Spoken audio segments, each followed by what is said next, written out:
इश्क कलंदर बना मैनू, कोई अपना रंग चढ़ा मैनू।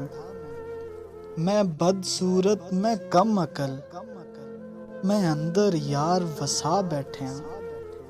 मेरा घर घर चर्चा पागल दा, चल तू भी पागल बना मैनू।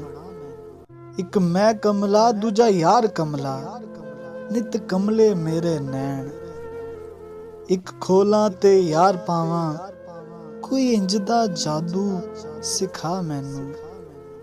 मेरे रूप दे विच इक रूप होवे, लोकी देन नफीस मसल मेरी। ऐ पागल तन्नू ला बैठा, कोई इंज दा रूप चढ़ा मैनू। जदों वक्त मेरा अखीर होवे, विच पैरां मेरे जंजीर होवे। नच नच के यार मना लैवां, रब्बा इंज दी मौत विखा मैनू। चल इश्क कलंदर बना मैनू, एक वार ते यार मिला मैनू।